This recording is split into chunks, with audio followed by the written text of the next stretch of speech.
Ya estamos en las 15:34 de la tarde, hora argentina, para el panel que sigue, que es la cultura en disputa, que es la batalla cultural, con Alberto Venegas Lynch, hijo, Antonio Escotado, Mauricio Rojas y Edgardo Zablotski, y lo vamos a tener a José Guillermo Godoy, el presidente de Federalismo y Libertad, haciendo la correspondiente presentación, la correspondiente moderación también de este panel. Así que, José, el panel es tuyo y ya están ahí entrando los expositores. Un gusto verlos, los dejamos en la continuidad aquí del primer Congreso Iberoamericano de Liberalismo Cultural.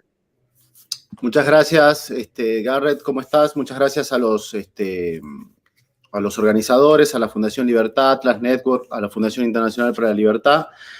Me toca moderar un panel de lujo. Como dice Alberto Venegas Lynch, todos los profesores creen que su cátedra es la más importante. Yo creo que este panel es particularmente importante, con 4 intelectuales públicos muy importantes de distintos países. El panel se llama La cultura en disputa, existe la batalla cultural. Vamos a tener un espacio entre 12 y 15 minutos por cada expositor y después vamos a avanzar en algunas preguntas del chat y eventualmente algunas reflexiones o intercambios que surjan de la discusión y del diálogo, ¿no?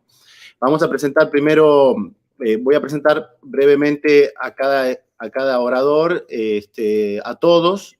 Desde Madrid, supongo que está en Madrid o está en España, no sé en qué ciudad, Antonio Escotado, que es jurista, filósofo y sociólogo y profesor de filosofía y metodología de la ciencia de la universidad en la UNED, y ha traducido, entre otros, a Hobbes, Newton, a Jefferson, y ha publicado más de una docena de libros, entre los que destacan Historia General de las Drogas y la trilogía Los Enemigos del Comercio. También está supongo que desde Colonia, Uruguay, Alberto Venegas Lynch, que es doctor en Economía y doctor en Ciencias de la Dirección, es presidente de la sección Ciencias Económicas de la Academia Nacional de Ciencias y miembro de la Academia Nacional de Ciencias Económicas. Fue profesor de la Universidad de Buenos Aires en 5 universidades, todas por concurso, y es profesor emérito, presidente del Consejo Académico de la Fundación de Escritores. Después también supongo que desde Chile está Mauricio Rojas, que es historiador, doctor en Historia Económica, es profesor adjunto de la Universidad de Lund en Suecia, es director de la cátedra Adam Smith de la Universidad de Desarrollo, es integrante del Consejo Directivo de la Fundación Internacional para la Libertad, que preside Vargas Llosa, y también fue miembro del Parlamento sueco y también fue ministro de Cultura de Chile, ¿no? Y finalmente, desde Buenos Aires, Edgardo Zablotski, que es PhD en Economía y es rector de la Universidad del SEMA, es miembro de la Academia Nacional de la Educación, una institución muy importante, y es miembro de la Mont Pelerin Society, miembro del Consejo Académico de la Fundación Libertad y Progreso y de la Fundación Atlas, y también del Instituto Acton. Bueno, es un panel, la verdad, de lujo. Vamos a comenzar, si les parece, con Antonio Escotado, unas 12, 15 minutos de reflexión y después avanzamos. Gracias. Buenas noches. Encantado realmente de ver a Alberto otra vez. Hacía tiempo que no nos veíamos, querido. Y encantado de estar con el resto de estos caballeros. Yo no sé si voy a necesitar 12 o 15. Me da la sensación de que por guerra cultural estamos entendiendo el hecho de que no se cumplió el pronóstico de Fukuyama, del fin de la historia. Es decir, que la democracia liberal no iba a ser el sistema evidentemente elegido por los pueblos para conseguir su desarrollo, sino que iban a producirse fenómenos como de reproducción de Castro en América Latina, en África, en Asia. Iba a surgir el chavismo, llamado el socialismo del siglo XXI. Gentes como Daniel Ortega prosperarían. Y bueno, ¿por qué dijo Fukuyama que se iba a acabar la historia? Aparte que, por supuesto, fueron los aliados los que, a través del Plan Marshall, hicieron que Europa se recuperase y alcanzase los niveles de confort y de civismo de los que actualmente disfrutamos. Lo dijo aclarando que estaba releyendo lo ya dicho o lo ya pronosticado de forma genial por el profesor, por Dios, Alexander Kojève, que había escrito un libro, Introducción a la lectura de Hegel, o el concepto de la muerte en la obra de Hegel, que es realmente extraordinario. Yo me formé ahí, en ese libro. Ahí es donde profundicé, a mi juicio, en un Hegel que es el Hegel kojèviano. Y bueno, con esto he ido, pues, progresando, porque Kojève decía, tendremos un zoológico confortable. Lo que va a prosperar es un zoológico confortable. Ahora lo que vemos, después del fracaso de la profecía de Fukuyama, después de la inaudita, realmente insólita situación española, por ejemplo, donde gobiernan en coalición Podemos, una formación delirante, con un PSOE, a su vez delirante también, donde se dan fenómenos como pasar de los 10 ministerios vigentes en tiempos de Alfonso XIII a los 22 actuales, incluyendo algunas entidades tan ridículas como el Ministerio de Igualdad o el que lleva el señor Garzón, que son personas que, por ejemplo, saltan de cajero de supermercado, que es el puesto anterior que han tenido, a ministro. Caramba, qué salto. Yo no sé si en Argentina ustedes tienen este tipo de cosas. Pues bueno, en España sí. Ya veo que en Venezuela también. Y en Venezuela un poco la fuerza, porque es Maduro el que determina quiénes pueden o no presentarse a las elecciones. Esta indignante violación, transgresión de los más elementales principios del Estado de Derecho. Allí la impone pues las buenas relaciones de Maduro con el ejército. No así en España. En España, y eso es lo turbador, ha habido hasta 2 elecciones donde un elector desconcertado no ha encontrado mejor forma de votar que la que ha desembocado en la situación actual. Cierto que son unas mayorías formadas por microminorías. O sea, aparte de Podemos, el aliado principal del PSOE aquí son los separatistas, los independentistas. Vaya por Dios. En los otros países no sucede así. Pero no darnos cuenta de la diferencia entre Alemania del este y del oeste, entre Corea del Norte y del sur, entre la Cuba que podría ser y la Cuba que se impone por la santa voluntad de Fidel. Pues claro, unos son amigos de la realidad y son amigos del comercio. Otros son amigos de la fantasía. La fantasía que dice que la propiedad es un robo y que el intercambio pacífico es su instrumento. Obviamente, el comercio no tiene alternativa. La única alternativa al comercio es la conquista, es decir, el saqueo, la violencia, el chantaje. Así han vivido muchas sociedades. Por ejemplo, Roma vivió de eso.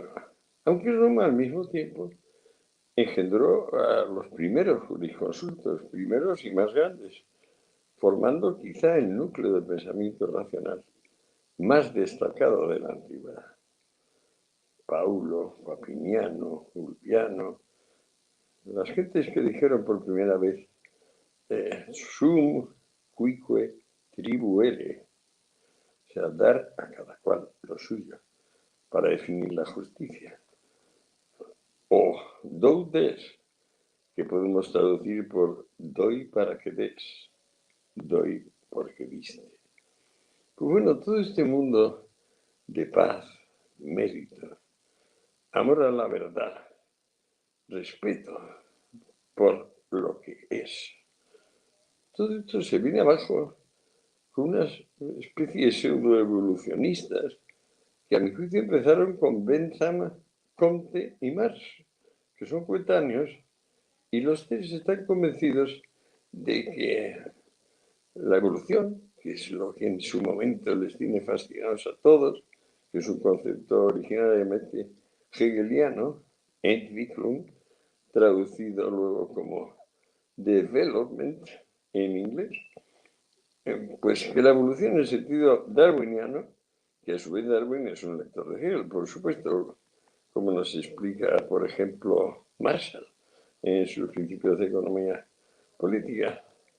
Pues bueno, toda esta actitud razonable y próspera, toda esta actitud que ha culminado en el mundo cívico, que es hoy Europa, que tiene algo de continente anticuario, donde básicamente se viene a ver pues cosas muy bonitas, cosas muy bien hechas, pero que sigue siendo un foco, por ejemplo, de patentes industriales extraordinario en Alemania, en los Países Bajos sobre todo. Pues bueno, esto no nos gusta. A nosotros lo que nos gusta es el discurso postmoderno. ¿Qué dijo Lyotard cuando inventó la expresión postmoderno? Dijo, estamos cansados de los discursos largos sobre la justicia y la realidad. Queremos microdiscursos independientes. Qué casualidad que a Lyotard fuera el que consiguiese invitaciones a las universidades americanas para sus colegas Derrida, Foucault, mientras en París dominaba indiscutido un pobre hombre como Althusser, que murió tras estrangular a su mujer unos cuantos años y que después dejó escritas en sus memorias cosas muy parecidas a las que dejó escritas también Derrida y Foucault. Es decir, no somos capaces de leer a los demás, no somos capaces de estudiar, pero queremos ser profesores, queremos enseñar. Y de esta extraña situación de 4 profesores que, digamos, inventan el concepto postmoderno, aquello salta a lo políticamente correcto, que es donde actualmente estamos, y caramba, ¿cómo ha prosperado el afecto, el aprecio por lo irreal? ¿Cómo es posible que postmoderno signifique odio todo lo que se estableció cada vez con más firmeza desde el Renacimiento, que es fundamentalmente la libertad y el cultivo de la ciencia?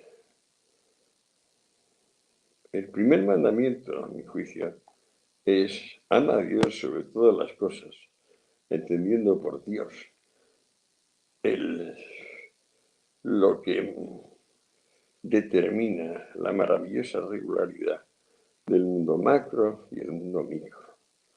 Es decir, esa inmensidad de sentido que se va desplegando ante los ojos de quienes miran honradamente, tanto de cerca como a vista de águila. Los que han protestado contra eso, lo que querían es un sistema mejor aún que la evolución. Bentham hablaba del placer del mayor número. Comte hablaba de la dictadura práctica, pragmática. Y Marx de la lucha de clases. Sin lucha no hay progreso. Sin guerra no hay progreso. Qué gran mentira, qué canallada. Y sin embargo, qué gran éxito está teniendo esto en muchas zonas del mundo y en particular en la infortunada España del momento. Bueno, me temo que ya he hablado demasiado. Muchas gracias. Gracias, Antonio. Vamos a pasar a Alberto. Alberto Venegas Lins. ¿Estás en Colonia, Alberto? Sí, por ahora sí. Bueno, quiero agradecer en primer término a los anfitriones y decir que es un gran gusto estar nuevamente con Edgardo, con Antonio, con José, con Mauricio. Y comienzo subrayando que entiendo que desde la perspectiva de la tradición del liberalismo, el eje central de la batalla cultural es el respeto recíproco. Yo creo, y no es una cosa muy original que diga, que por el momento, en esta circunstancia, estamos perdiendo la batalla cultural si analizamos lo que ocurre con el nacionalismo y la xenofobia en Europa, lo que viene ocurriendo especialmente en las últimas administraciones en Estados Unidos, con problemas en distintos países de nuestra región, y para agregar a todo esto con un papa peronista. Sin embargo, a pesar de esa situación, creo que hay síntomas muy alentadores y, como nos ha dicho Milton Friedman en un célebre ensayo, si nosotros queremos hacer alguna conjetura respecto del futuro, no tenemos que mirar el mar de la circunstancia actual, sino hacer el esfuerzo y zambullirnos y prestar mucha atención a las corrientes subterráneas. Y las corrientes subterráneas, entiendo, son alentadoras. Ahora, quiero poner énfasis en un aspecto que considero medular, y es el tema de la educación. El ámbito, no necesito decirle a ustedes, me estoy dirigiendo más bien a los que nos están escuchando, el ámbito de la educación implica necesaria e inexorablemente un ámbito donde haya puertas y ventanas abiertas, donde entre mucho oxígeno, donde se eduque para el espíritu contestatario, donde se eduque para indagar y explorar distintas avenidas desde distintas perspectivas, donde en un sistema abierto existan auditorías cruzadas para lograr la excelencia académica. Punto 1. Punto 2. En este contexto, me pregunto y les pregunto, ¿qué diablos es eso de los ministerios de Educación y Cultura? Creo yo que constituyen una cachetada fenomenal a la inteligencia, porque los ministerios de Educación y Cultura significan, en un sentido o en otro, establecer pautas de estructuras curriculares.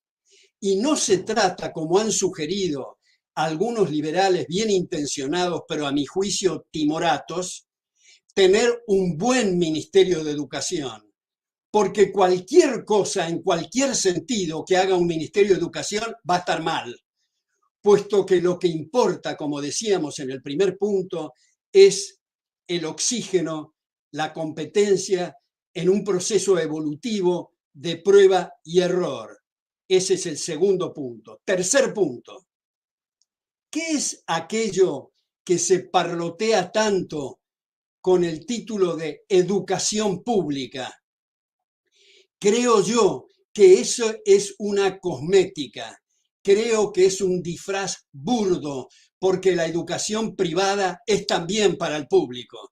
De manera que se trata, pongamos las cosas claras, y las palabras son muy importantes para pensar y luego para transmitir nuestros pensamientos. Si usamos palabras pastosas, pastosas serán nuestros pensamientos.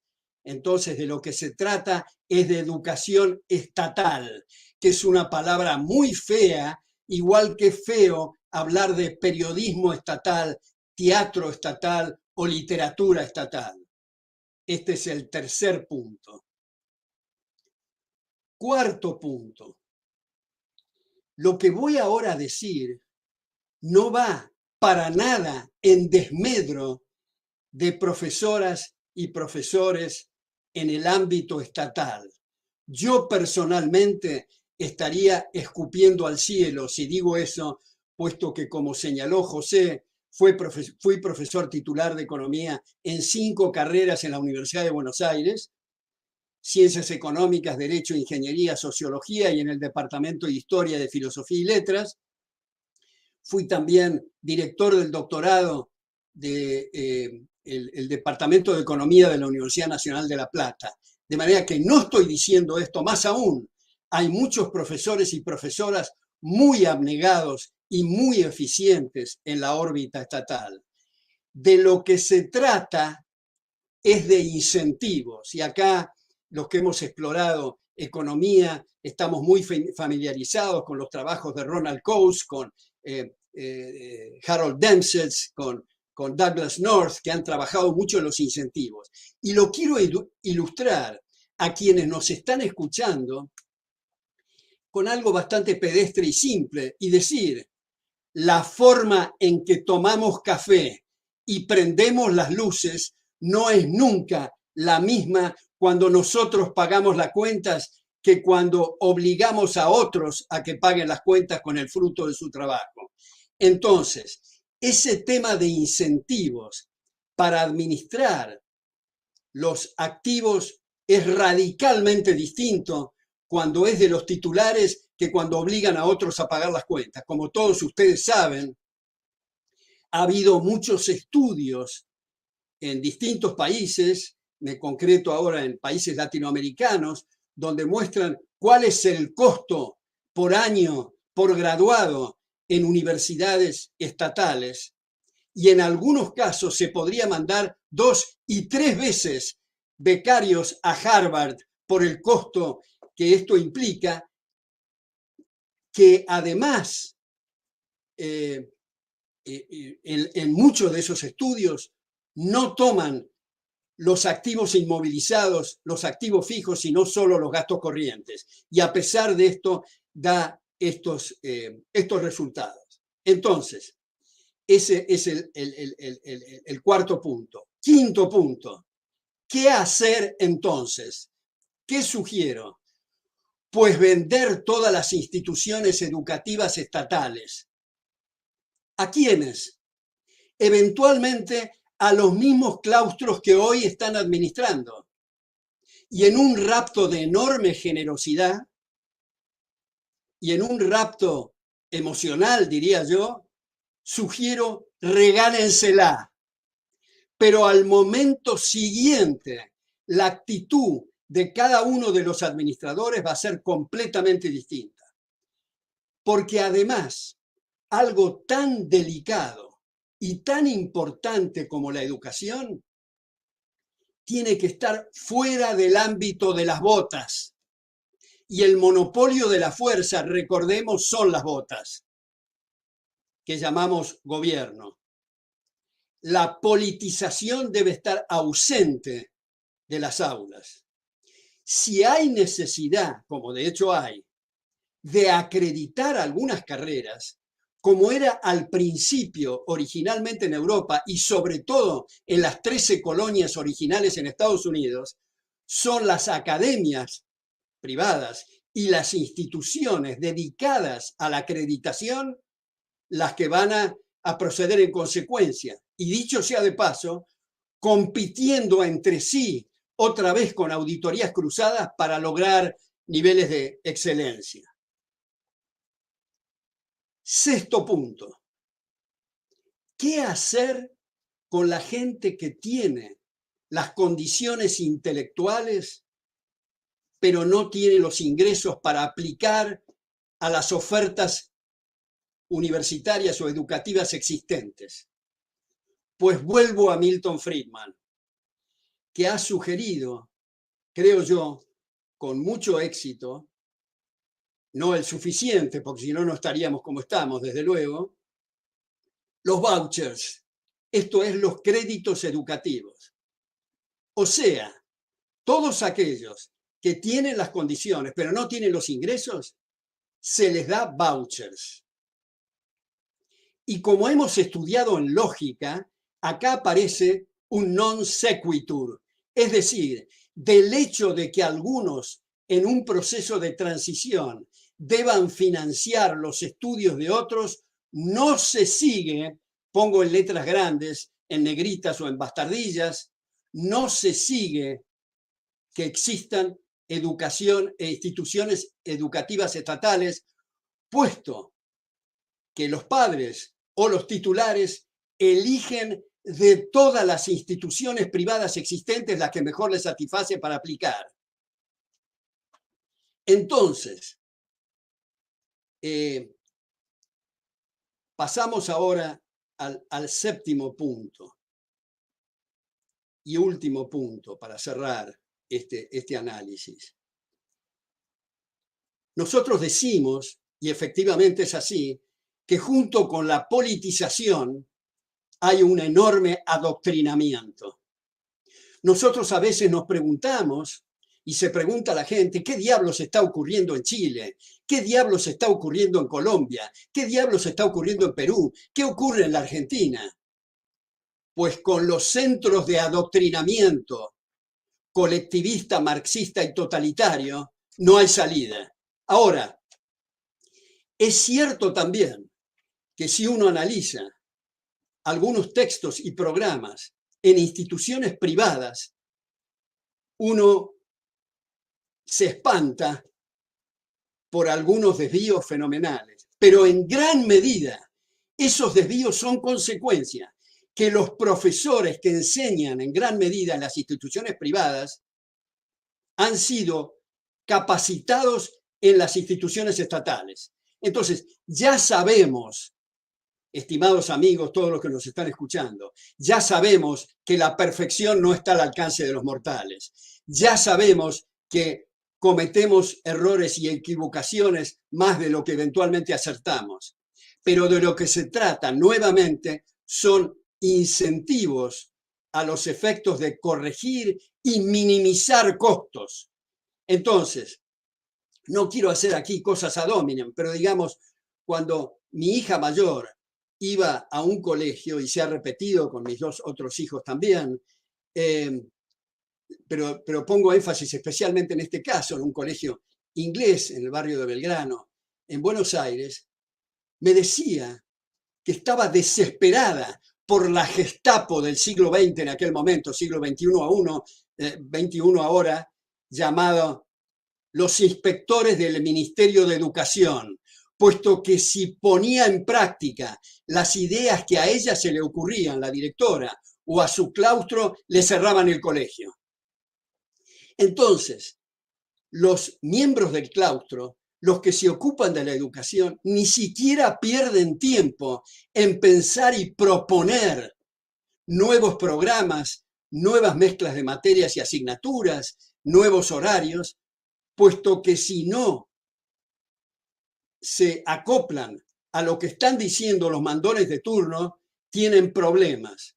Porque cuando nosotros hoy hablamos en estos sistemas de educación privada, tenemos que tener en cuenta que esas instituciones están privadas de toda independencia, porque en la práctica lo que pueden hacer es decidir sobre las características del campus. Si es un colegio que tiene uniforme, cuál es el color de los uniformes. Si el edificio va a tener ladrillos a la vista o no. Pero el producto que allí se expende son estructuras curriculares y eso depende de esto que se ha dado en denominar la Gestapo de nuestra época, que son los ministerios de Cultura y Educación. Esto no discute para nada las buenas intenciones e inclinaciones que puedan tener los distintos ministros de Educación. El tema no es de intenciones, sino de resultados. Entonces tenemos que ser capaces, y esto no va solo para la Argentina, para Chile, Perú, Colombia, en fin, esto va para todo el mundo. Esto es una batalla que hay que, me parece, darnos cuenta que el espíritu conservador, en el peor sentido de la expresión, o sea, estar rodeados de telarañas mentales y atados al statu quo, incapaces de imaginar otra cosa, creo que estamos en problemas, porque ahí es el centro del cual deriva toda la cuestión que estamos hablando de la batalla cultural.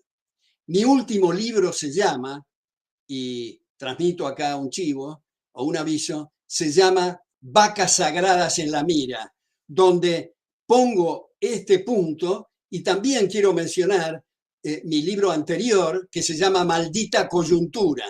Creo que estamos enredados en temas coyunturales. Nos pasamos debatiendo en la televisión y en la radio si las bananas subieron el 4% o si la base monetaria aumentó el 3.2%.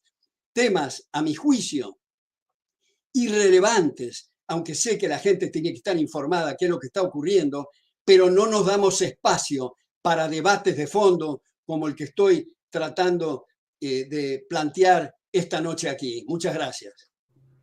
Gracias, Alberto. Bueno, vamos a escuchar a Mauricio, ex ministro de Cultura, aparte.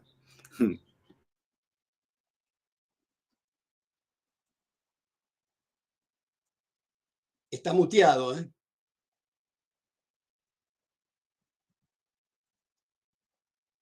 Perdón, está muteado, no se lo escucha. Estás muteado. Yo no lo escucho.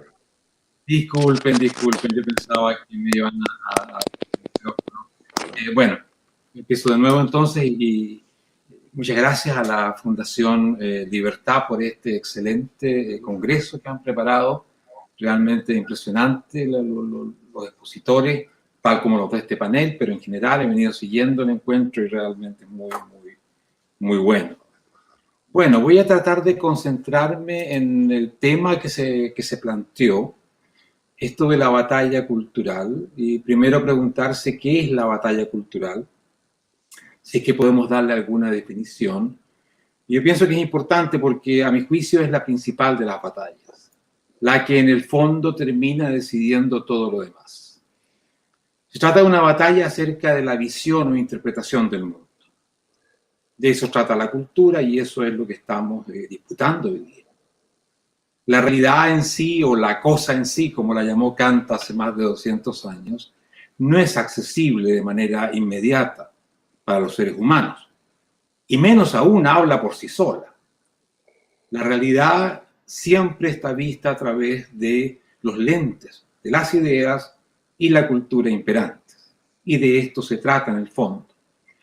Ahora, si uno se plantea una pregunta más, ¿por qué perdemos muchas veces, habitualmente, incluso en América Latina, por supuesto, la batalla cultural? Creo que podríamos decir una serie de, o darle una serie de respuestas a esta pregunta. Voy a empezar por lo más simple, lo más elemental. Bueno, simplemente porque no la damos. Y no se pueden ganar batallas que no se dan. Esto puede depender de muchos factores. Por ejemplo, no darle importancia al fenómeno cultural y creer, justamente como hablaba un poco antes, que la realidad, es decir, el progreso, las estadísticas o lo que sea, hablan por sí solas. Especialmente hay una tendencia economicista, donde se cree que se responde a las preguntas fundamentales poniendo un diagrama, hablando del crecimiento del PIB per cápita o mostrando que las cosas van bien en el sentido económico. Creo que es un gran error, creo que nada de eso habla por sí mismo, sino que debe ser interpretado. También puede ser, yendo un poquito más al fondo de las cosas, porque mucha gente de centro derecha, muchos liberales, menosprecian las actividades culturales. En especial comparada con las actividades económicas o tecnocientíficas, a lo rentable. O sea, si un hijo de un señor de centro derecha o señora le dice que va a estudiar teatro, que se va a dedicar a la poesía o cosas así, inmediatamente se produce una reacción que no va a ser en absoluto positiva y se va a intentar orientar a este joven muchacha o muchacho hacia, ojalá, la abogacía, la economía o la medicina, etcétera, etcétera. Se considera la actividad cultural como una especie de actividad superflua. Sí que es bonito tenerla cuando ya se tiene todo lo demás. Y por eso creo que hay un gran desbalance en el interés y en la dedicación de las personas que finalmente terminan haciendo otras cosas y que podrían, incluso querrían haberse dedicado al tema cultural. Si uno profundiza un poco más, uno podría decir de que nuestros problemas en la batalla cultural tienen que ver con que lo que llamamos el orden espontáneo de la libertad es algo contraintuitivo y difícil de entender. Frente a la idea de que lo mejor que se puede hacer es planificar las cosas, entregarle a los que saben la dirección de los asuntos públicos y de la economía. Esto de decir que va a surgir un beneficio común de la libertad de las personas es algo que cuesta hoy día incluso aceptar para muchos y que anteriormente era absolutamente impensable. Hayek, en los Fundamentos de la Libertad, tiene un párrafo alusivo a esto que dice, cito, en realidad, si nuestro orden actual aún no existiese, nosotros también tendríamos grandes dificultades para creer que algo así pudiese existir. Y dejaríamos de lado cualquier información sobre el mismo, considerándola como una fabulación acerca de lo milagroso, de lo que nunca puede llegar a existir. Creo que este es un problema real, explicar cosas que a primera vista parecen un sinsentido, como que lo mejor se puede obtener dejando que la gente sea libre y decida lo que quiera. La mayoría de las personas tienden a pensar que si dejamos a la gente en libertad, se van a comportar como bárbaros y se van a destruir mutuamente y que de esto no va a surgir lo único que surgirá será una guerra de todos contra todos. Ahora, si tratamos de profundizar más todavía, podríamos recurrir a la tesis central de la obra de Karl Popper, La sociedad abierta a sus enemigos, y decir que tendemos a perder la batalla cultural por la libertad, porque justamente la libertad, y por lo tanto el orden de la libertad, es algo antinatural. Algo que atenta contra la historia milenaria del ser humano, que es fundamentalmente gregaria, y contra nuestros instintos más espontáneos. Y necesidades básicas también, asociadas a la sobrevivencia, a la seguridad, a la pertenencia a un cierto colectivo, al deseo de ser parte de un orden que sea predecible, ojalá inmutable. Y eso es lo que Popper define como la sociedad cerrada, contraponiéndola a la sociedad abierta. Es decir, la sociedad que se rige por una serie de ideas, representaciones, que crean un orden que está por sobre la voluntad de los seres humanos, un orden dado, que fija los parámetros de la vida humana, le da fundamentalmente una identidad colectiva a los individuos. De hecho, el mismo concepto de individuo es un concepto muy moderno, que nace con el Renacimiento y se fortalece después. Incluso en la Grecia clásica, aquella que nos gusta tanto, la de Pericles, es cuestionable que existiese un concepto de individuo parecido al que nosotros hemos desarrollado en la modernidad. Lo que Popper dice es que la irrupción de la libertad es un hecho traumático, difícil, complicado, y que justamente por las características de la libertad, indudablemente da enormes frutos, de eso no tengo para qué argumentar mucho acá, pero la libertad también cuesta, cansa, hay que estar todo el tiempo vigilando, hay que tomar responsabilidad todo el tiempo, amenaza porque uno puede perder, es una parte íncita de la libertad, mis productos pueden ser desplazados, mis ideas pueden ser desplazadas, la persona que quiero se puede ir con otra persona. Por lo tanto, la libertad no es ningún baile o una fiesta así simpática. Es algo que pone al ser humano en una tensión vital que puede producir, bajo ciertas circunstancias, la demanda de volver a vivir en una sociedad donde haya un orden. alguien que asuma todas aquellas responsabilidades que en ciertos momentos los seres humanos consideran de que son demasiado pesadas. Por eso que vemos de tiempo en tiempo la búsqueda del caudillo, del líder, del Führer, del partido, de aquel que va a asumir los destinos colectivos y darnos un lugar, una identidad. Yo creo que este argumento de Popper es muy, muy interesante, muy importante. También porque nos pone ante la evidencia de por qué la profecía de, por ejemplo, Fukuyama, que mencionaba Antonio, tenía que fracasar. Todo lo contrario, hoy día, cuando vivimos la expansión de la libertad, una expansión única como la globalización, lo que tenemos que prever es lo contrario, grandes y fuertes reacciones contra la disrupción del orden, de la tradición, de todo lo que conocemos y sabemos por parte de la libertad. Si la libertad es algo realmente impresionante, es darle a todos los seres humanos el derecho a cambiarnos la vida. En ese sentido, cuando se dice que uno puede ser libre mientras no afecte a la libertad de los demás, eso no existe. Mi libertad, si yo encuentro un producto que supera o ideas que superan las de Antonio, las de José Guillermo, les va a afectar profundamente la vida. Claro que sí. Y si la persona de quien se han enamorado se enamora de otra persona, claro que esa libertad los va a afectar. Yo creo ahí que los liberales a veces cuentan una especie de cuento de hadas acerca de la libertad, que no asume sus problemas. Y esto, lógicamente, que los seres humanos normales, reales, lo ven. Se sienten de muchas maneras amenazados y buscan muchas veces el orden, que alguien ordene todo esto. Bueno, muy brevemente, ¿qué hacemos frente a esto? ¿Cómo tratamos de ganar la batalla cultural cuando tomamos en cuenta este conjunto de problemas que debemos afrontar? Bueno, primero, para mí obvio, viendo y reconociendo los problemas de la libertad. No verla solamente como la fantástica solución de todo, la panacea, sino que verla como es. Hace tremendo bien, genera un progreso increíble, pero a los seres humanos concretos puede costar, y le va a costar en algún momento muchísimo. Hay que saber atender, responder a las demandas y al dolor de los perdedores del juego de la libertad, que se dan siempre en algún momento.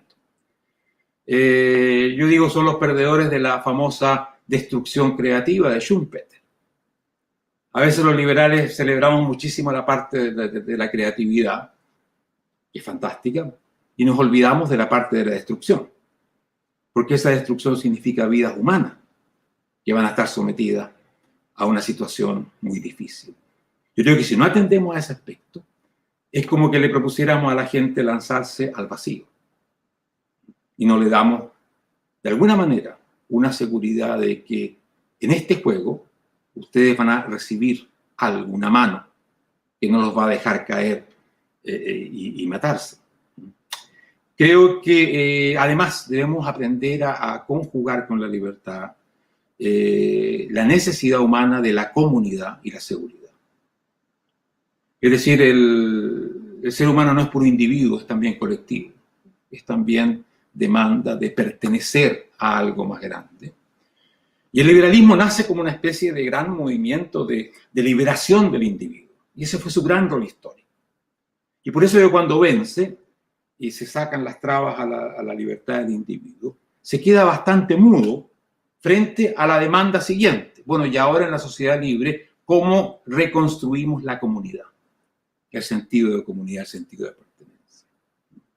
Es decir, para concluir, yo creo que necesitamos un liberalismo consciente de sus propias limitaciones, de sus defectos, de lo que puede causar que no siempre va a ser recibido con una sonrisa en los labios, porque si no, lo que hacemos es darle las condiciones para que surja el socialismo, las distintas respuestas socialistas, que justamente se afirman de este lado de la realidad, que no siempre los liberales sabemos responder. Gracias. Gracias, Mauricio. Bueno, tenemos más o menos 10 minutos para Edgardo. Así que te escuchamos. Ok. Bueno, gracias, José Guillermo, gracias a la Fundación Libertad por invitarme a participar de este panel de lujo. Francamente, escuchar las exposiciones, bueno, de Antonio, de Alberto, de Mauricio, como ayer escribí en Twitter, iba a ser un proceso de aprendizaje y tal cual, así es. Mi exposición va a ser bastante pragmática. Estamos hablando de una batalla, la cual creo que estamos perdiendo, es porque no la estamos dando donde debemos darlas, en términos un poquito de lo que recién expresaba Mauricio. Bueno, Alberto se imaginará hacia dónde va la charla. ¿Por qué la perdemos? Porque tenemos una batalla, hay un ejército, hay estrategias, y nuestra estrategia probablemente no sea a veces la más adecuada. Estamos peleando contra un ejército de fanáticos. ¿Qué defino como un fanático? Un ejército de muchas veces de personas que tienen tan dentro suyo, tan dentro de su cuerpo lo que creen, que es muy difícil hacerlos pensar distinto, por más que sea obvio que para ellos mismos sería mucho mejor hacerlo. ¿Dónde nace todo eso? En la educación. Todo eso no nace en una charla hoy, sino nace en la sala de 3 años, cuando el chico entra al colegio y entra a esa máquina de triturar donde va a estar hasta los 18 años o más si sigue en una universidad. Para ser contundente, para no gastar demasiado tiempo, voy a compartir con ustedes 2 o 3 citas nada más de 2 ministros. Un ministro que hubo en la Argentina de 10 años atrás y de la viceministra que tuvimos hasta hace poquito. Decía Alberto Zilioni, que fue ministro, por ejemplo, en el 2012, que un buen educador es un militante que está comprometido con su trabajo. Eso era la foto, eso era un tuit de un ministro de Educación. También decía, por cierto, que el embajador Lamadrid, que era por ese entonces el embajador de Cuba, elogiaba la educación pública argentina como emblemática. Un ejemplo. Pasemos 2 años, vamos al año pasado, y la viceministra de Educación, Adriana Puigros, cuando explota la pandemia, no tuvo mejor idea que decir textualmente, es un tuit, el COVID infectó sociedades humanas enfermas de neoliberalismo. La destrucción ambiental llevada a cabo por el capitalismo financiero liberó el virus. Bueno, eso es lo que decían 2 ministros, un ministro y una viceministra de Educación a lo largo de 10 años. Les pongo una foto más, y es la última, de esta pequeña ilustración. Había en Argentina ya en el año 2012, por ejemplo, talleres de la llamada Cámpora, donde trataban de difundir los ideales del kirchnerismo en los colegios secundarios. El titular de algo que se llamaba por entonces la Dirección de Fortalecimiento de la Democracia, y vuelvo a citar, decía, creemos que este momento político requiere una participación fuerte de los jóvenes para defender el modelo de país que desde 2003 han empezado con Néstor y ahora con Cristina. Bueno, eso es la educación, el poder de la educación en la Argentina, por lo menos. La pregunta es, ¿cómo cambiarlo? ¿Qué es la educación? Al fin y al cabo, ¿y cómo podemos dar esta batalla para cambiar algo, bueno, que influye tanto en el ejército que estamos enfrentando? Para empezar, la educación, como dice Jean-Marie Michel Blanquer, el ministro de Educación de Francia, es transmitir saber, por supuesto, pero también valores. Y ayer cuando pensaba, bueno, de cómo iba a armar esta breve charla, me acordé de hace un par de años, en el 2016 exactamente, cuando tuve el honor de presentar un libro de Alberto, Nada es gratis, se llamaba el libro en cuestión, que enfoqué el valor de la libertad. Dice Alberto en ese libro, y cuando nos referimos a la relevancia de la educación, no estamos circunscribiendo nuestra atención a lo formal, y mucho menos a lo estatal. Estamos enfatizando la importancia de valores y principios sin los cuales nada puede hacerse bien. Valores. Y aquí la cuestión. De lo contrario, podríamos llegar al absurdo de aceptar, como advierte Alberto, que un pueblo educado, como fue el alemán, permitió llegar al gobierno a Hitler, cuando en realidad el pueblo alemán era profundamente deseducado en contra de los valores de la libertad, por el estudio sistemático de autores como Herder, Schelling, Lis y tantos otros en colegios y universidades. Por eso concluye Alberto, y este es para mí con lo que yo podría decir, hasta aquí llego con esta charla, pero voy a avanzar un poquito más. Alberto concluye diciendo, siempre la educación, para bien o para mal, prepara el ámbito de lo que sucederá en el terreno político. Bueno, ese es el ejército, ese es el chico que entra a esa máquina de triturar a los 3, 4 años y sale a los 18, 20, 22 años con una cabeza llena de una cierta información que, ¿cómo cambiarla? ¿Cómo vencer en la batalla? Esa es la pregunta a la cual voy a dedicar unos minutos para redondear, bueno, esta muy breve charla. Ayer también, pensando cómo ilustrar esto, encontré bueno, un artículo de Rand Paul, relativamente cercano, donde, citándolo, dice, imaginemos si el gobierno dirigiese la tienda de comestibles de la misma forma en que maneja las escuelas. Usted no pagaría por sus alimentos, usted pagaría un impuesto y el gobierno lo enviaría a la tienda más cercana a su casa. Usted no podría decidir qué tienda o qué desea adquirir. Llegaría y le darían la misma bolsa de comestibles a todos por igual, independientemente de lo que necesite o prefiera. Por cierto, habría una junta de comestibles para decidir de qué lo abastecerán y un superintendente de comestibles sería el encargado de las contrataciones y despidos, independientemente, por supuesto, de la opinión de los clientes. Bueno, uno escucha esto y dice, esto es un absurdo. Cualquiera debería estar de acuerdo que esto es un absurdo, así no debería ser. Pero la mente de tantos adultos hoy está tan, por así decirlo, voy a usar un término coloquial, estropeada a través de lo que ha aprendido en el colegio primario, secundario, muchas veces en la universidad, que eso no es obvio. La pregunta es cómo cambiarlo. Ojalá se pudiese hacer desaparecer los ministerios de educación, coincido con Alberto, creo que no es posible. La pregunta es cómo dar esta batalla. Bueno, buscando aliados y tratando de cambiar el sistema, bueno, con caballos de Troya. Y school choice es la palabra para mí. Libertad educativa, como sea y tanto como pueda ser posible.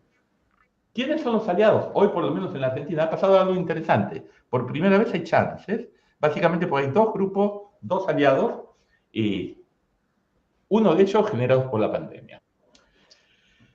Hace muy poquitos años, Guillermo Jaime Echeverri, el presidente de la Academia Nacional de Educación, en una entrevista mencionaba, la sociedad no está preocupada por la educación, más allá de lo que se dice, no hay una preocupación concreta.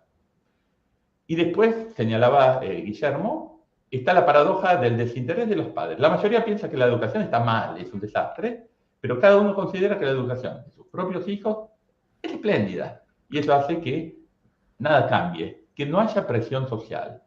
Y agrega Jaime, no hay manifestaciones por la calle de padres que dicen enséñenle más y mejor al nene o a la nena. Bueno, esto en la Argentina cambió. Eso se llama padres organizados, eso se llama las madres que han peleado por que los chicos vuelvan a tener clase, algo que parece una locura, tener que pelear porque los chicos tengan clase, pero hoy hay un espacio para cambios en la Argentina con el apoyo de los padres. Y acá tenemos el primero de los aliados por estrategias de libertad educativa. Los padres que han peleado durante 1 año y medio y que gracias a ellos hoy hay clases, porque si hubiese sido por lo que yo escribía en los diarios, por ejemplo, no habría clases. Claramente esto ha sido la presión fundamentalmente de las madres a través de múltiples organizaciones. Y el segundo grupo, a ver, en una batalla uno necesita aliados, armar una estrategia e ir para adelante. No hay otra. Y el segundo aliado es la Iglesia. Hoy la Iglesia apoya, sin lugar a dudas, el derecho de los padres a elegir qué es lo mejor para sus hijos. Les pongo un ejemplo, una cita. En julio del 2017, por ejemplo, y me voy de la Argentina justamente para tratar de ser un poco más amplio, el arzobispo de Montevideo, el cardenal Daniel Sturla, en un programa radial decía, lo que la Iglesia trata de proclamar desde hace muchos años en este país es que apliquemos el derecho de los padres a elegir la educación que quieren para sus hijos. Y después enfatiza, este derecho supondría, en un país democrático y plural como lo es el Uruguay, dar a los padres que tienen dificultades económicas la posibilidad también de elegir del mismo modo que lo hacen los padres que tienen suficientes medios. Uno podría inmediatamente pensar en estrategias como el voucher, que recién mencionaba Alberto, o cualquier tipo de estrategia similar. Tan solo para sintetizar, yo creo que estamos frente a una batalla y como en toda batalla, bueno, hay ejércitos y hay estrategias y la pregunta es cómo y dónde dar la batalla. Yo creo que el espacio para dar la batalla probablemente no es tanto, a ver, en conferencias o a través de transmitir ideas a un enemigo fanatizado, sino en tratar de reducir los refuerzos que pueden ir recibiendo conforme pasa el tiempo, haciendo la figura. ¿Cómo se puede hacer eso? School choice. Hay la sala de 3 años, la sala de 4 años, primer grado, es necesario salvar chicos que no entren al sistema porque no tienen otra alternativa. Y eso es school choice. Bueno, gracias. Bueno, muchas gracias. Es muy interesante las exposiciones de todos. Son 4 líderes intelectuales muy atractivos para la audiencia y muchas preguntas en el chat. Bueno, yo voy a empezar ahora una ronda con Antonio y después vamos a buscar reacciones de los otros también speakers sobre lo que dijo uno y sobre lo que dijo otro. Uno de los fenómenos que pasó en Argentina, por ejemplo, es que hace 10 años el liberal no era un actor legitimado en el sistema, en gran medida porque esas ideas estaban relacionadas con el fracaso del periodo anterior, del periodo de la crisis del 2001. Pero, sin embargo, hubo organizaciones como Fundación Libertad y intelectuales públicos como Alberto Venegas Lins que a contracorriente alimentaron una narrativa y cuando llegó el momento de la crisis económica, el liberalismo tenía un relato, una narrativa para explicar y eso fue muy atractivo en porciones significativas del electorado. De hecho, hoy podemos ver lo que pasó en Capital Federal, pero también podemos verlo en que no hay en ningún programa político relevante en Argentina hay ausencias de liberales. Liberales hay en todos los programas políticos argentinos importantes y eso no sucedía hace 10 años. O sea, se corrió los límites de lo decible, los límites de lo decible se corrió en Argentina a favor de las ideas de la libertad. Y quería preguntarte eso, Antonio, por un lado, si tenés reacciones sobre lo que dijo alguno de los otros disertantes y qué hace que a una idea le llegue el momento, porque es como que las ideas tienen su momento y eso me gustaría preguntarte primero. Y segundo, y también a Alberto y a Mauricio y a Edgardo, otra pregunta que, bueno, la podemos discutir después, la puedo recordar después, es dentro de la irrupción de los liberales en política hay no sé si por motivos de táctica electoral, una convivencia o alianza con sectores conservadores. Y yo creo que, o pensamos que el relato liberal tiene poco que ver con la narrativa nacionalista en algunos casos. Entonces también consultarles eso, digamos, que puede convivir un liberal con una narrativa nacionalista, ya sea o solamente puede darse en el ámbito de la política, de la táctica electoral, de la ingeniería electoral, en fin y al cabo. Eso, bueno, si te acordás de las preguntas que hice, Antonio, empezás vos. Bueno, a mí me ha gustado mucho todo lo que he oído. Me ha quedado grabado como con fuego, en particular, la observación de Mauricio sobre los perdedores. Es decir, sobre el hecho de que esa es la audiencia que tienen los que piensan que la libertad es arriesgada, que es mejor la seguridad. Lo que sí tenemos son 100 años y más de 70 experimentos concretos en países determinados sobre hasta qué punto derogar la libertad en nombre de la seguridad conlleva la máxima inseguridad, la máxima certeza de que los desfavorecidos, es decir, los perdedores, van a perder todavía mucho más. Vamos, van a perder que va a declinar la curva de población. Es decir, que demográficamente los países sometidos a estas dictaduras decrecen de una manera inexorable cuando no están sometidos a una desnutrición crónica. La tragedia actual, y es la que hay que superar a mi juicio, es la amnesia reinante. El hecho de que haya tantos individuos y situados en el gobierno diciendo cosas falsas sobre el ayer o pretendiendo que nos atengamos no al mundo real, que es el mundo de la libertad, y el mundo de la prosperidad que sigue a la libertad, que ciertamente no lo podíamos saber hasta que lo ensayamos, hasta que empezó a ensayarlo la Atenas de Pericles y terminó de ensayarlo la adhesión al Plan Marshall, que terminó la Segunda Guerra Mundial. Los países del Este adoptaron esa criatura disparatada llamada Comecom, donde todos los contactos tenían que ser pasando por Moscú, etc. Y lo que hicieron no solo es que se depauperaron salvajemente, fueron sometidos a purgas sistemáticas de la población de una crueldad inaudita, sino que se llegaron a situaciones tan irreales, por ejemplo, como la de China, el famoso gran salto adelante, donde Mao decidió industrializar al pueblo, haciendo que cada cual cogiese todo lo que tuviera de metal e hiciese fundiciones privadas en su casa y dejando sin tratar el campo.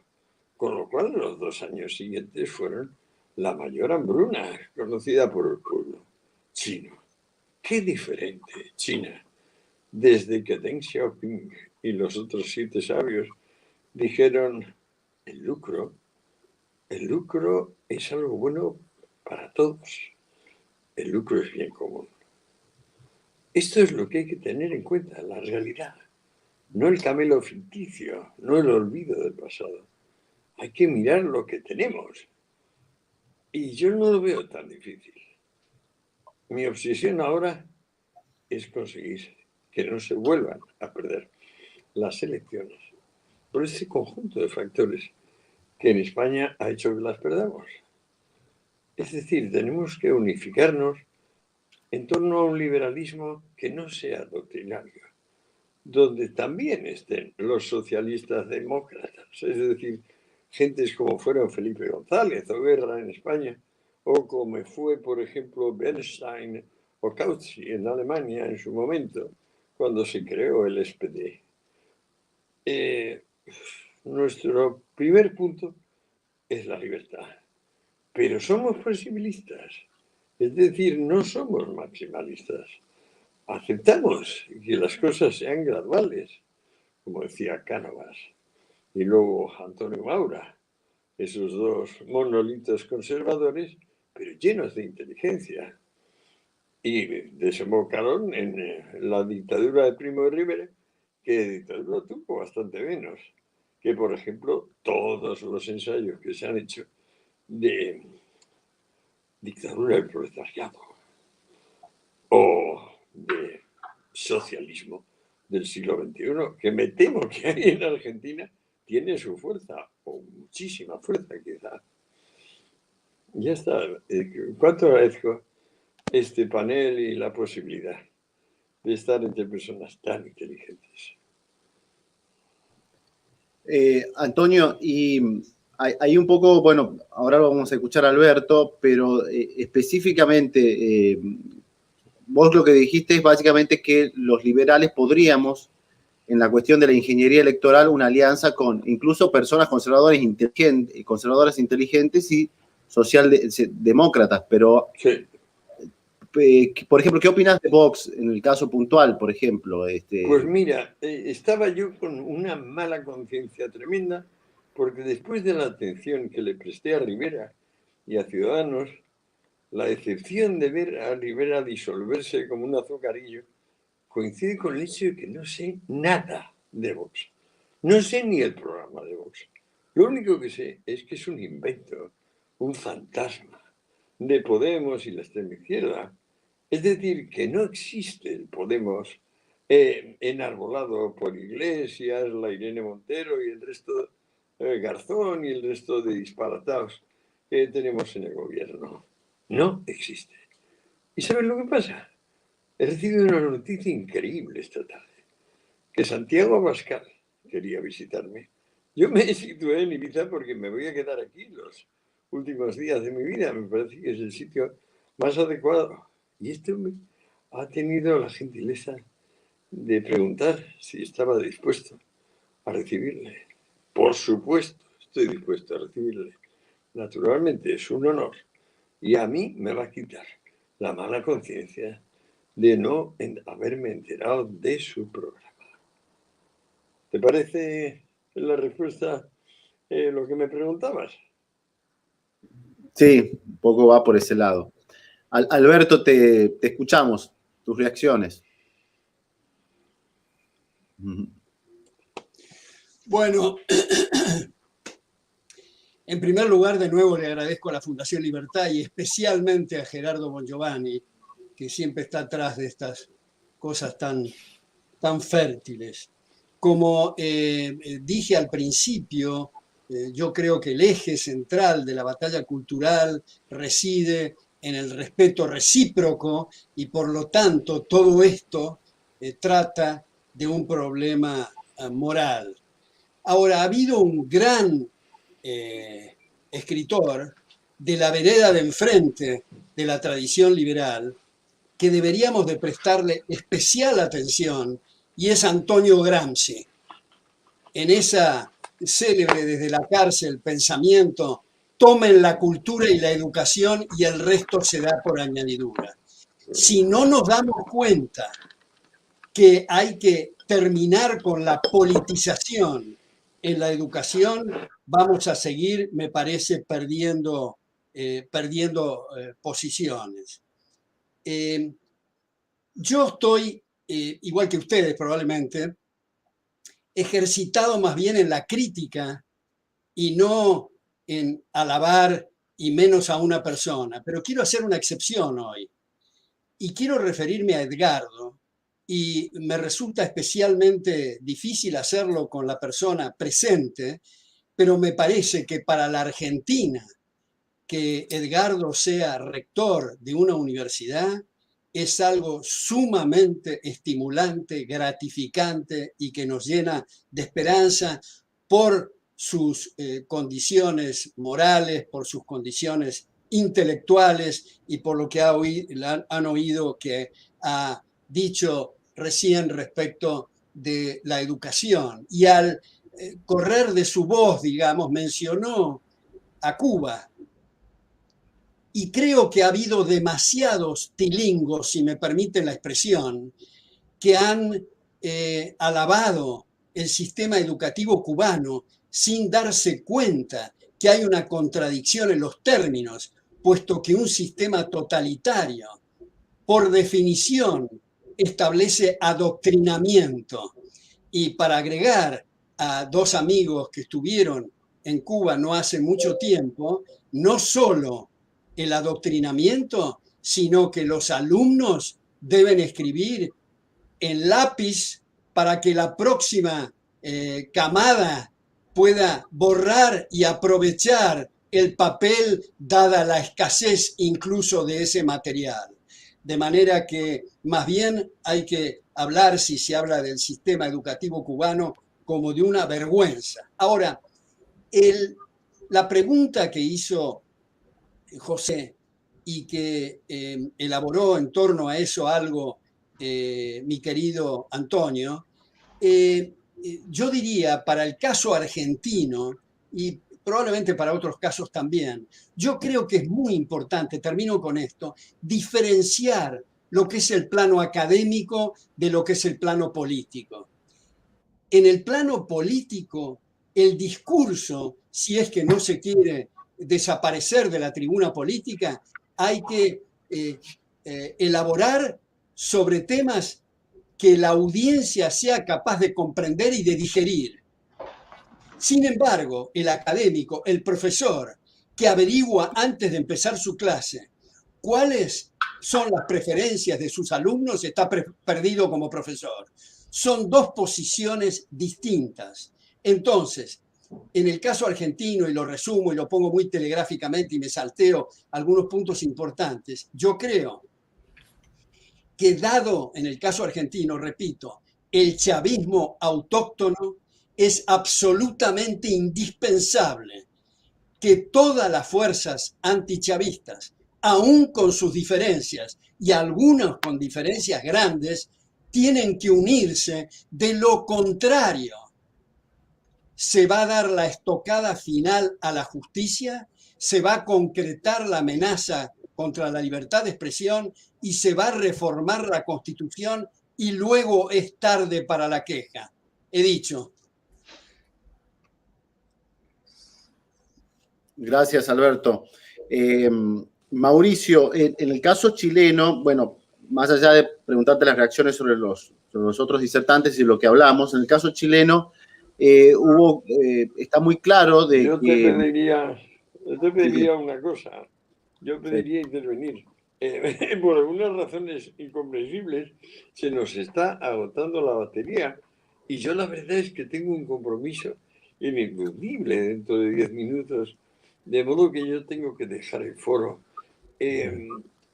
Insisto que me ha sido un gran honor estar con vosotros y también me gustaría insistir por última vez en que los desfavorecidos, que siempre los va a haber, claro, hay que distinguir entre el mutilado de nacimiento, el mutilado de guerra y el desfavorecido simplemente porque es muy perezoso y no puede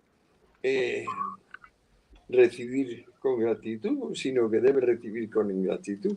Son muy distintos, pero aún ese que podemos llamar cara dura y que se acoge a las instituciones del estado del bienestar por cara dura, aún ese se juega la vida. Si hacemos como constitución algo distinto de la libertad y el amor a la realidad y la justicia. O sea, que nos sale muy, muy, muy a perder, al 100% de los casos. No decirle al desfavorecido, a este cara dura, oye, que tú en cualquier otro sistema estarías muchísimo peor. Y bueno, lo siento, me tengo que... Muchas gracias. Gracias, Antonio. En Argentina siempre recordamos tu video con Andrés Calamaro. Eso lo recordaron en el chat. Bueno, Mauricio, hablamos en el caso chileno, de 40 años de éxito económico, sin embargo, la complejización de las demandas sociales, producto en gran medida por el crecimiento económico chileno, hicieron que el sistema entre de alguna manera en crisis y ahora tal vez colapse, no sabemos si eso va a derivar en un colapso. Y ahí lo que siempre se toma el caso chileno como un ejemplo de derrota de la batalla cultural. Quería también consultarte, además de estar atento a tus otras respuestas de las preguntas previas, de si a la derecha chilena, por etiquetarla de alguna manera, le faltó acomodar la narrativa a las nuevas expectativas y la complejidad social que surge también del éxito mismo del sistema, ¿no? Así que eso también quería preguntar. Bueno, primero, lamentablemente se retiró Antonio, pero tiene toda la razón. O sea, los regímenes colectivistas, especialmente los más totalitarios, son el camino absoluto a la inseguridad, a la autodestrucción. Sobre eso no cabe ninguna duda. La historia del siglo XX es explícita en ello. Pero también eso hace surgir la pregunta de por qué, a pesar de toda esta evidencia, que debiera hablar por sí sola, pero ya sabemos que no lo hace, la gente sigue buscando y eligiendo este tipo de sistema. Creo que es una pregunta donde los liberales tenemos que mirarnos a nosotros mismos y no solamente decir que los otros hacen esto o hacen esto otro. Creo que algo hemos hecho muy mal, como para que con toda esa evidencia, con todo el progreso que la libertad ha generado, no seamos capaces de ganar esa batalla cultural. Bueno, y tú preguntabas sobre lo de Chile. Es que lo que yo dije no es más que un resumen abstracto de lo que pasó en Chile. Exactamente eso. Pensábamos que la economía, que las cifras iban a hablar por sí mismos, que ahí estaba. Bastaba mirarlo y la gente se iba a poner contenta, feliz, iba a salir a aplaudir el modelo o el sistema, como se llama. Pasó todo lo contrario. Y eso la centro derecha todavía no es capaz de procesarlo, porque fue un shock absoluto. Todos pensamos allá en Chile y en América Latina que Chile ya había pasado el río, que estaba al otro lado, que era prácticamente un país desarrollado y que la estabilidad, gracias a las clases medias, etcétera, etcétera, etcétera, iba a ser ya algo duradero. Pasó exactamente lo contrario. Las clases medias fueron profundamente desestabilizadoras. Las nuevas generaciones que han crecido en el mejor Chile de toda su historia, por lejos, son aquellas que hoy día están pidiendo la destrucción de ese Chile que a ellos les dio esos frutos. Esto no es nada nuevo, por supuesto, es que a veces la amnesia es muy grande. Pasó exactamente lo mismo en Europa, el año 68. En el mayo del 68 salieron los jóvenes franceses y también los alemanes y otros con el libro de Mao en la mano, pidiendo la destrucción del régimen democrático, capitalista, etc. Los jóvenes que habían vivido la mejor Europa de la historia, que habían nacido después de la guerra, que habían crecido con democracia, con progreso constante, tal como en Chile, salieron a pedir la destrucción del sistema. Eso es lo que tenemos que empezar a comprender los liberales. Por ejemplo, en alguna de las charlas anteriores escuché que la pobreza, disminuye la pobreza. No, en Chile no ha disminuido la pobreza. Depende de qué hablemos, de qué digamos con pobreza. Claro, la pobreza medida como una medida absoluta, claro que ha disminuido. Pero la pobreza es un sentimiento respecto de lo que tú crees que tienes derecho a tener, sobre lo que otros tienen. Y la paradoja de Chile es que mucha gente se siente hoy día más pobre que antes, a pesar de que objetivamente, si contamos en dinero, en autos o en lo que tú quieras, son mucho más ricos. Esta paradoja la estudió ya Adam Smith en La riqueza de las naciones, cuando dio el famoso ejemplo de la camisa. Un obrero hoy día dice tiene una camisa que un griego no podría haber soñado con tener. Pero esa camisa, frente a las otras camisas, hace que él se avergüence, se sienta excluido, incapacitado de participar. En buenas cuentas, esa persona con una camisa mejor, tal vez ya sabiendo leer y escribir, se siente más pobre y desfavorecido que aquel que era analfabeto y que no tenía camisa, en un mundo donde esto era más común. Ese tipo de paradoja debemos entenderla. Somos malísimos para entender las contradicciones de la libertad y de la sociedad en general. Y ahí hay que reconocer que los marxistas tienen herramientas que son muchas veces superiores, por algo que han sido maestros en conducir las revoluciones. Y nosotros hemos sido maestros en perder las batallas culturales con toda la evidencia que tenemos a favor nuestro. Realmente debiera darnos vergüenza. Edgardo. Ok. Bueno, primero, Alberto, gracias. Me haces poner colorado. Pero bueno, recién escuchaba a Mauricio, sí, qué realidad, ¿no? Son maestros, porque con toda la evidencia a favor siempre perdemos. Coincido totalmente. Yendo a la pregunta que José Guillermo nos hacía hace un rato en cuanto a conservadores liberales, que es una de las, bueno, de los temas que continuamente se está charlando hoy en la Argentina, en las mesas de café, con amigos, etc.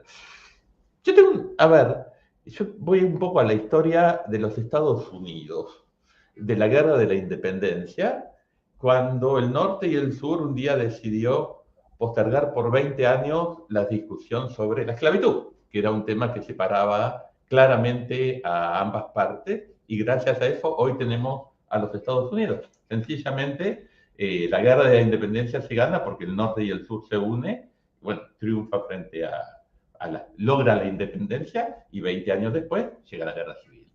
A lo que voy es que hoy tenemos algo mucho más importante en ciertas discusiones que sin duda son válidas. Yo tengo diferencias con mucha gente, pero creo que debemos unirnos todos porque la Argentina está en riesgo. Podemos, como hace un rato decía Alberto, bueno, terminar en vaya a saber qué. Venezuela, Cuba, no sé qué experimento. Hoy es hora de ponernos de acuerdo y decir, bueno, dentro de 10 años discutamos, pero hoy olvidémonos de cualquier diferencia. Para mí esa es la única alternativa. Por ende, creo que liberales y conservadores hoy tenemos que estar todos unidos. Ok, ahora, ¿se escucha bien ahí? Sí. A mí el punto central, lo que está pasando, digamos, como uno ve el panorama en América Latina, es exacerbación y radicalización de algunos discursos políticos y eso mina las convivencias de la base democrática. De hecho, lo que pasó fue fracaso en gran medida de liderazgos moderados. En el caso de Sebastián Piñera, un liderazgo moderado. En el caso de Mauricio Macri, un liderazgo moderado y no pudo renovar. No sabemos qué va a pasar con Lasso en Ecuador.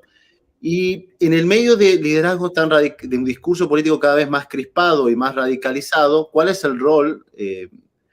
En donde además, quiero decir algo, parece predominar dos corrientes transnacionales de pensamiento, uno del Foro de San Pablo, de izquierda claramente, y hay una transnacionalidad también nacionalista que se está formando a través de algunos grupos religiosos, etcétera.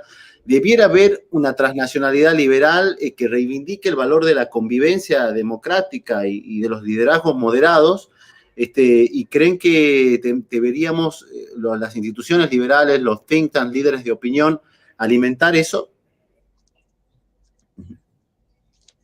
Bueno, yo creo, para vincular el tema que José esta noche con lo que decía Mauricio, quiero subrayar que en este contexto de lo que estamos hablando de la batalla cultural, es absolutamente irrelevante la mejora en la condición de vida. Lo importante es lo que está ocurriendo en los centros de adoctrinamiento. No tenemos que sorprendernos con que salgan con el libro de Mao, puesto que ganaron la batalla cultural de lo que ocurre de las cejas para arriba, es decir, las neuronas, es decir, otra vez la educación. Importa un bledo que todos, subrayo, todos sean millonarios. Igual van a ser marxistas si se gana en las aulas, si se gana en lo que recién mencionó tangencialmente José del Foro de San Pablo. Si uno analiza los puntos del Foro de San Pablo, han tenido un éxito notable. Entonces, me parece que tenemos que revisar este tema de la educación porque estamos en la vanguardia con algunos éxitos relativos y en la retaguardia nos están comiendo, nos están destrozando. Ahora, el segundo punto que señaló José respecto de la democracia, yo creo, para seguir con los consejos de Mauricio respecto a las autocríticas de los liberales, como ha dicho Hayek en Law, Legislation and Liberty, en la edición primera del año 73, en las primeras 12 líneas, y no hago alarde de esto porque le digo a mis alumnos todo el tiempo lo mismo, dice Hayek, los liberales han tenido un éxito notable en batir las monarquías absolutas, en la idea de que Dios vende el poder y todas estas cosas, pero tenemos que reconocer que por el momento hemos sido un completo fracaso en ponerle bridas al Leviatán.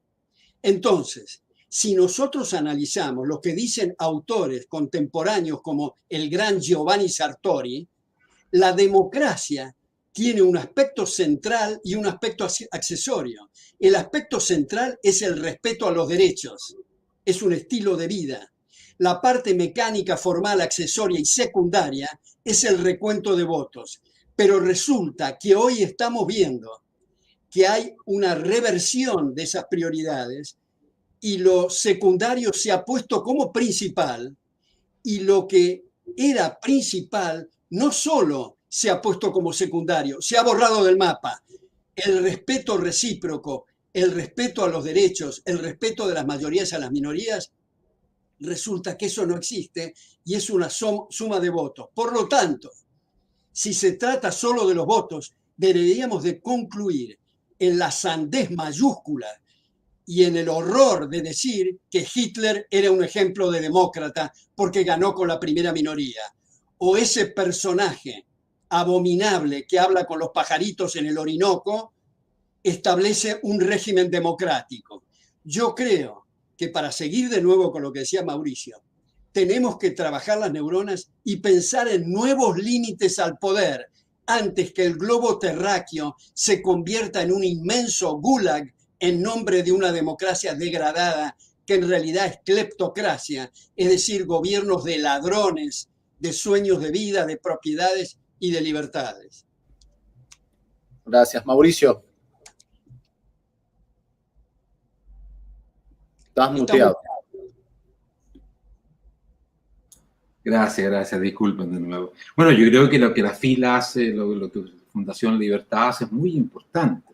Los liberales debemos juntarnos, intercambiar ideas, darnos fuerza mutuamente, encontrar buenos ejemplos. Creo que nos ha faltado bastante eso. Hemos sido a veces demasiado buenos para pelearnos entre nosotros y demasiado malos para escucharnos a nosotros y ponernos etiquetas. Yo soy más liberal que tú, yo soy más, y así hemos terminado bastante solos y sin tener capacidad de influencia política. Creo que eso es muy importante. No menos cuando, tal como tú dices, José Guillermo, estamos frente a una ofensiva que viene de la izquierda colectivista, totalitaria, y también de una nueva derecha que tiene rasgos del mismo tipo. O sea, estamos ante una ofensiva generalizada contra lo que es la libertad, las ideas de libertad, la democracia liberal, por supuesto, porque estas corrientes no tienen nada de democracia liberal, tienen una idea de democracia totalitaria, que es totalmente antagónica a la liberal.